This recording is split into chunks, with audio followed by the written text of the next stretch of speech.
नमस्कार दोस्तों, स्वागत है आपका स्टडी ग्लोस पे। देखिए, नेपाल की सड़कों के ऊपर यूएसए के एक प्रोजेक्ट के खिलाफ में जमकर एक हिंसक प्रदर्शन हमें देखने को मिल रहा है।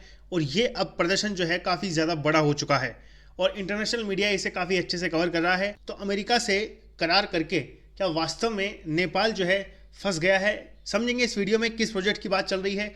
बहुत कुछ जानने को मिलेगा आपको। इसे प्रेजेंट करता हूँ मैं। मेरा नाम है सौरभ स्वामी। आगे बढ़ने से पहले एक चीज़ मैं आपको जरूर बताना चाहूँगा, स्टडी ग्लोस के मोबाइल एप्लीकेशन पर यूपीएससी पर्सपेक्टिव से काफ़ी इंपॉर्टेंट कोर्सेज अवेलेबल हैं। नोटिफिकेशन भी आ चुका है और आप यहाँ पे रेफरल कोड को यूज़ करके 10% का डिस्काउंट पा सकते हैं। काफ़ी इंपॉर्टेंट कोर्सेज अवेलेबल हैं। और सबसे बड़ी बात यह है कि स्टडी ग्लोस का मोबाइल एप्लीकेशन आपको ज़रूर डाउनलोड करना है। ये वीडियो आपको यदि अच्छा लगे तो इसे लाइक करें, शेयर करें और सब्सक्राइब कीजिए। और हाँ, आपकी जो सोच है, आपकी जो थिंकिंग है इस चीज़ को लेकर, इस पर्टिकुलर टॉपिक को लेकर, आपकी जो राय है वो कमेंट बॉक्स में ज़रूर लिखें। इस तरह के आर्टिकल रिसेंटली काफ़ी ज़्यादा पब्लिश हुए हैं। Nepal police fire tears gas to disperse protest और यूएस ग्रांट। और इसे इंटरनेशनल मीडिया के जो आउटलेट्स हैं बहुत अच्छे से कवर कर रहे हैं, चाहे वो मिडिल ईस्ट का अल जजीरा हो या फिर जर्मनी का DW हो। अब सबसे पहले हम समझते हैं ये इशू क्या है। देखिए, मिलेनियम चैलेंज कॉरपोरेशन एक अमेरिकी सरकारी सहायता एजेंसी है, अमेरिका की खुद की एजेंसी है। ये एजेंसी 2017 में नेपाल को $50 करोड़ का अनुदान देने पर सहमत हुई थी।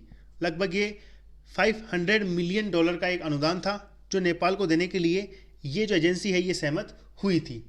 इस फंड से नेपाल में लगभग 300 किलोमीटर जो पावर ट्रांसमिशन है उसके साथ साथ कुछ छोटे मोटे डेवलपमेंट प्रोजेक्ट जो है वो स्थापित किए जाने थे। और साथ ही सड़कों की जो स्थिति है उनको भी सुधारा जा सकता था इस राशि से, मतलब इस पूरी डील से। अमेरिका के साथ नेपाल की इसी डील का नेपाल की सड़कों पर बहुत ज़्यादा विरोध हमें देखने को मिल रहा है। पहले आप ये जानिए कि मिलेनियम चैलेंज कॉरपोरेशन क्या है। देखिए, इसकी स्थापना हुई थी 2004 में। और ये जो मिलेनियम चैलेंज कॉरपोरेशन है ये अमेरिका कांग्रेस के द्वारा, मतलब अमेरिकी संसद के द्वारा स्थापित एक द्विपक्षीय बायलैटरल संयुक्त राज्य विदेश सहायता एजेंसी है। ये दरअसल उन देशों को अनुदान देती है जो अच्छी आर्थिक नीतियों और आर्थिक विकास की क्षमता के लिए दृढ़ संकल्पित हो सकते हैं, मजबूत हो सकते हैं, जो अपनी इकोनॉमिक ग्रोथ को लेकर काफ़ी ज़्यादा सीरियस हो। और ये काफ़ी कठिन प्रक्रिया है। देखिए, इससे अनुदान लेना भी एक बहुत हार्ड प्रक्रिया मानी जाती है। टोटल 20 पैरामीटर के आधार पर ये जो अनुदान है वो दिया जाता है। अब यहाँ पे प्रदर्शन जो है काफ़ी ज़्यादा बढ़ चुका है। पुलिस ने रविवार को जो प्रदर्शनकारी हैं इनको तितर बितर करने के लिए आंसू गैस के गोले भी दागे हैं। और प्रदर्शनकारी जो है वो अमेरिका के द्वारा जो अनुदान दिया जा रहा है इसका विरोध कर रहे हैं, जिसे हाल ही में संसद में पेश भी कर दिया गया है। तो अनुदान को लेकर जो एक एग्रीमेंट है वो संसद में पेश हो चुका है। जैसे ही ये एग्रीमेंट पेश हुआ पार्लियामेंट में, सड़कों पर बहुत ज़्यादा विरोध हमें देखने को मिला। मतलब विरोध इतना ज़्यादा है कि पुलिस के साथ झड़प में कुछ लोगों को घायल भी होना पड़ा है। लेकिन देखिए, अमेरिका यदि नेपाल को ये अनुदान देना चाहता है तो इसका विरोध क्यों हो रहा है, ये क्वेश्चन काफ़ी इंपॉर्टेंट है। बहुत ही सिंपल और शॉर्ट आंसर है, चाइना। ये जो अमेरिका के द्वारा अनुदान दिया जा रहा है इस बीच को लेकर, मतलब इसे लेना चाहिए या नहीं लेना चाहिए, चाइना जो है इसके बीच में आ गया है। चाइना इस चीज़ में इंटरफेयर करने की पूरी कोशिश कर रहा है, क्योंकि आपको पता है नेपाल में कुछ पॉलिटिकल पार्टीज जो हैं वो चाइना की जो सोच है उसे सपोर्ट करती है, दरअसल डायरेक्टली चाइना को सपोर्ट करती है। तो ये पॉलिटिकल पार्टीज के बीच में जो मतभेद हमें देखने को मिल रहा है, इस वजह से ये जो प्रदर्शन है और भी ज़्यादा अब बढ़ चुका है। चीनी विदेश मंत्रालय के जो प्रवक्ता हैं वांग वेनलिन, इन्होंने कहा था कि नेपाल को ये जो अंतर्राष्ट्रीय सहायताएं मिल रही हैं इनको देखकर बीजिंग काफ़ी खुश है।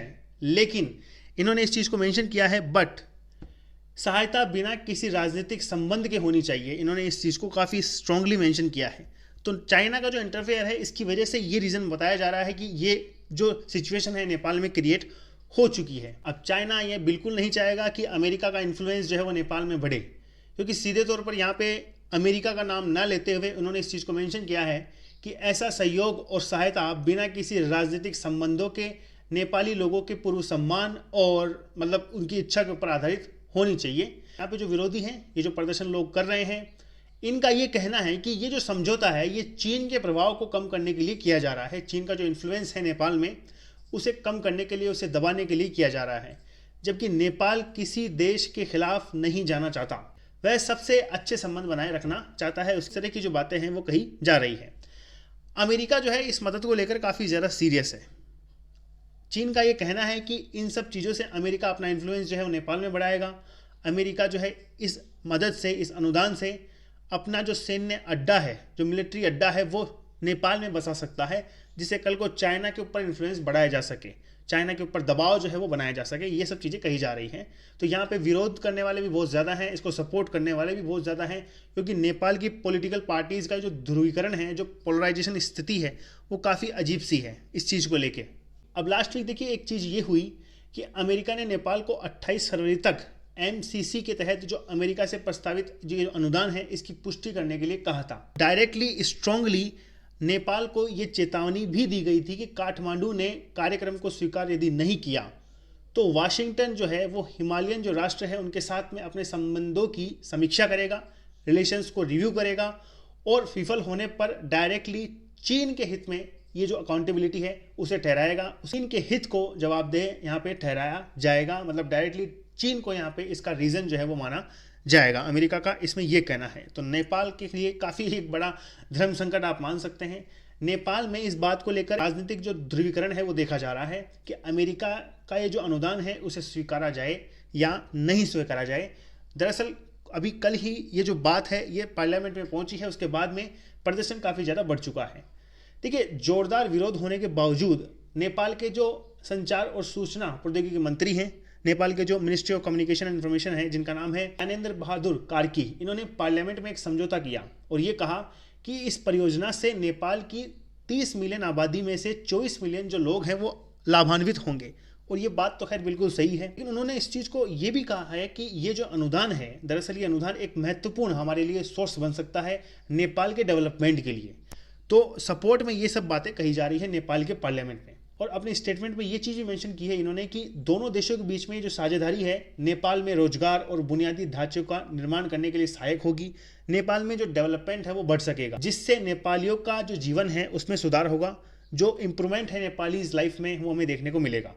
इन्होंने ये भी बताया है कि इस परियोजना का जो अनुरोध है वो नेपाली सरकार और नेपाल के लोगों के द्वारा किया गया था। मतलब ये जो MCC का एग्रीमेंट जब आया था तो दोनों लोगों को मतलब एक तरह से सहमति के साथ में ही ये सब चीज़ें स्वीकार की गई थी और इसे पारदर्शी रूप से गरीबी को कम करने और नेपाल की अर्थव्यवस्था को विकसित करने के लिए डिजाइन किया गया था 2017 के अंदर। तो जिससे नेपाल की सोसाइटी को डेवलप किया जा सके, नेपाल की इकोनॉमी को भी डेवलप किया जा सके, क्योंकि ये जो अनुदान है दरअसल ये USA से मिल रहा है। तो USA काफ़ी पावरफुल कंट्री है, तो यदि नेपाल को ऐसी कंट्रीज से अनुदान मिलता है तो ये नेपाल के लिए तो काफ़ी अच्छी बात है। लेकिन इसमें चाइना का इन्फ्लुएंस काफ़ी ज़्यादा अब बढ़ गया है। चाइना का जो इंटरफेयर है वो बहुत ज़्यादा बढ़ चुका है, जिस वजह से ये सिचुएशन नेपाल में क्रिएट हो चुकी है। तो आपकी राय मैं जरूर जानना चाहूँगा इसके ऊपर। खैर ये था इस वीडियो में। इसी तरह के इंपॉर्टेंट और इन्फॉर्मेटिव वीडियोज़ के साथ हम मिलते रहेंगे। धन्यवाद।